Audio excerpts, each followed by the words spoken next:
Episode 2। Ring. पुष्टि करने वाले मेजबान लिन हुआन हुआन। सूचना हस्तांतरण शुरू होता है। सूचना हस्तांतरण सफल। सिस्टम पूरी तरह से सक्रिय। नमस्कार मेजबान, सिस्टम 438 में आपका स्वागत है। लिन हुआन हुआन धीरे धीरे जाग गया। उसने अपना सिर रगड़ा। उसके दिमाग में एक आवाज उससे बात कर रही थी। ऐसा लग रहा था कि दूसरी पार्टी एक सिस्टम के बारे में बोल रही है। वाईटी ने अचानक कहा, तुम जाग रहे हो। लिन हुआन हुआन को होश आ गया। तभी उसे एहसास हुआ कि वह एक बाघ की पीठ पर लेटी हुई है।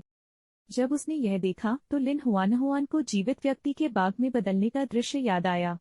वह अब भी थोड़ा डरी हुई थी। जैसे ही वह उसे अपने साथ ले गया, उसने पूछा, तुम्हें कैसा महसूस हो रहा है? क्या आप अभी भी अस्वस्थ महसूस कर रहे हैं? लिन हुआन हुआन ध्यान से बैठ गया।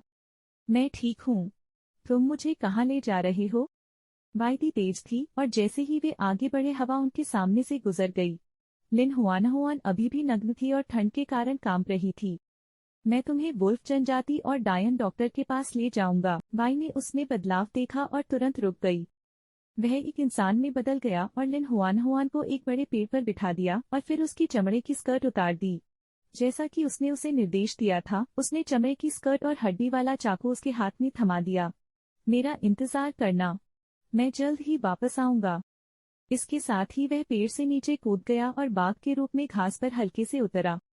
लिन हुआन हुआन पेड़ के तने पर बैठी थी। उसके हाथ हड्डी के चाकू के चारों ओर कसकर बंधे हुए थे। उसने झाड़ियों में छिपे विशाल सफेद बाघ को देखा। उसके सामने कुछ ही दूरी पर एक जंगली सुअर था जिसने अभी अभी कुछ खाया था और सो रहा था। सफेद बाघ एक क्षण तक चुपचाप प्रतीक्षा करता रहा। जब जंगली सुअर ने अपनी सुरक्षा पूरी तरह से खत्म कर दी तो बाघ अचानक बाहर निकला और जंगली सुअर की गर्दन काट ली। खून बिखर गया और सुअर दर्द से चिल्लाने लगा। जंगली सुअर ने बहुत संघर्ष किया, लेकिन अंत में वह बाघ के जबड़े से बच नहीं सका और काटकर मर गया। लिन हुआन हुआन, जिसने पूरी प्रक्रिया देखी थी, इस शिकार से स्तब्ध रह गया। इतने बड़े आकार का एक जंगली सुअर उसे आकस्मिक टक्कर के साथ उड़ने पर मजबूर कर सकता है, लेकिन बाइडी ने इसे एक ही काटने से मार डाला था। लिन हुआन हुआन को लगा कि उसे बाइडी की युद्ध शक्ति का पुनर्मूल्यांकन करना होगा। अगर वह सचमुच इतने शक्तिशाली आदमी से लड़ती तो वह उसे सिर्फ 2 उंगलियों से मार सकता था।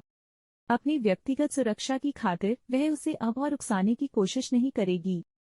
अपने मानव रूप में वापस जाने के बाद वह पेड़ के पास गया और छोटी मादा को घूरते हुए अपनी बाहें फैला दी।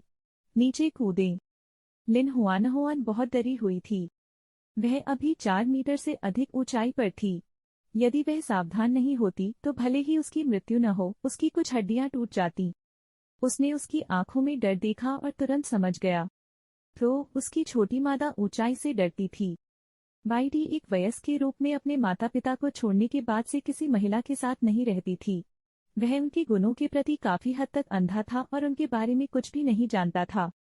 बाद में जब वह वुल्फ जनजाति के पास पहुंचा तो उसे कुछ पूछताछ करनी पड़ी। वुल्फ जनजाति बड़ी थी और जनजाति में महिलाएं भी थीं।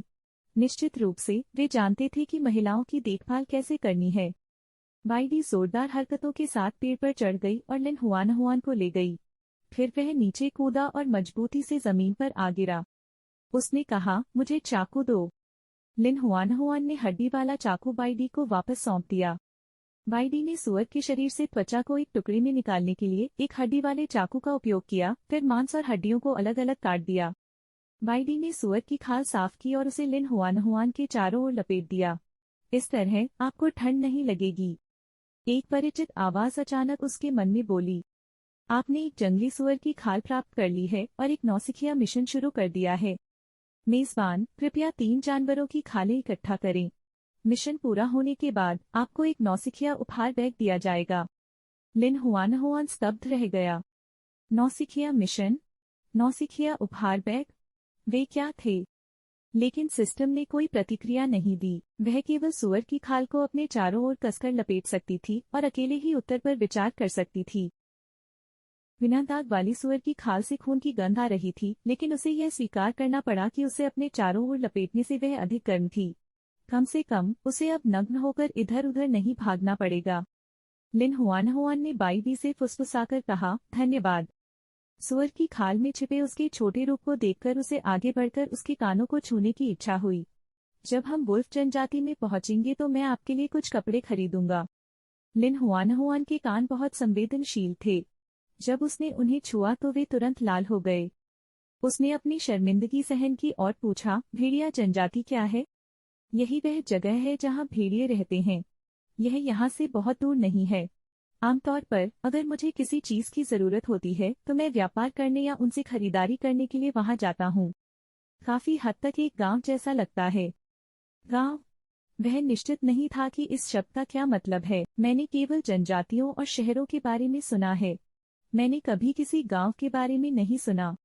लिन हुआनहुआन की आंखें चमक उठीं। एक शहर? वह कैसी जगह है? क्या वहाँ इंसान है?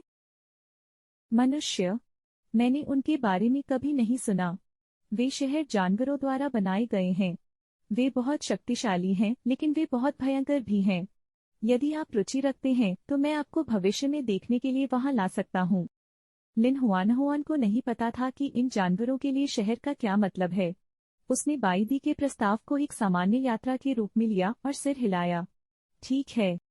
बाईदी ने सूअर का कोमल हिस्सा काट दिया और लिन हुआनहुआन को सौंप दिया। खाओ। लिन हुआनहुआन ने अपने सामने खून से सने मांस को देखा और दंग रह गई। ठीक, यह कच्चा मांस है। बाईदी ने कहा, कच्चे मांस में क्या खराबी है? यह ताज़ा है और इसका स्वाद अच्छा है। इसे जल्दी खाओ।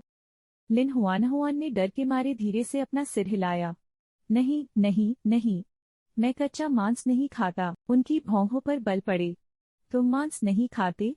इसमें कोई आश्चर्य नहीं कि आप इतने दुबले पतले हैं। आप ऐसे नहीं रह सकते। मांस न खाना आपके लिए हानिकारक है। इसे खाएं। लेकिन इससे कोई फर्क नहीं पड़ता कि उसने क्या कहा। लिन हुआनहुआन ने कच्चे मांस के उस खूनी टुकड़े को छूने से इनकार कर दिया। उसके पास उसे खाने के लिए कुछ जंगली फल ढूंढने के अलावा कोई विकल्प नहीं था। लिन हुआनहुआन ने संतुष्ट होकर जंगली फल खाए। वह एक पल के लिए उसे देखता रहा, फिर पूछा, तुम शाकाहारी जानवर नहीं हो, क्या तुम हो? क्या आप खरगोश और हिरन की तरह हैं? लिन हुआनहुआन थोड़ा चकित था। वह न तो खरगोश थी और न ही हिरन।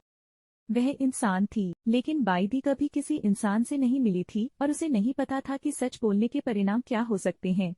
उसने एक क्षण सोचा, फिर अस्पष्ट रूप से कहा, मैं सर्वाहारी हूँ। एक सर्वाहारी? इसका मतलब है कि आप मांस और सब्जियां दोनों खाते हैं? लिन हुआनहुआन ने सिर हिलाया। हाँ। तो फिर आपने अभी मांस खाने से इनकार क्यों कर दिया? लिन हुआनहुआन ने जंगली फल को अपने मुंह में निगल लिया और समझाया, ऐसा नहीं है कि मैं मांस नहीं खाता। मैं कच्चा मांस नहीं खाता। अगर यह पका हुआ मांस है तो मुझे यह काफी पसंद है। पकाया हुआ मांस? कैसे? मुझे बताओ और मैं इसे तुम्हारे लिए ले आऊंगा। बाईदी पूरी तरह से मांसाहारी थी। उसके मन में हर दिन मांस खाना होगा या कोई बीमार पड़ जाएगा। वह छोटी मादा को कभी बीमार नहीं पड़ने दे सकता था। यहाँ कोई बर्तन नहीं था, इसलिए तली हुई डिश निश्चित रूप से काम नहीं करेगी। वह केवल बर्बक के लिए ही समझौता कर सकती थी। लिन हुआनहुआन ने धीरे से कहा, सबसे पहले आग लगनी होगी। आग? लिन हुआनहुआन ने ध्यान से पूछा, क्या तुमने कभी आग नहीं देखी?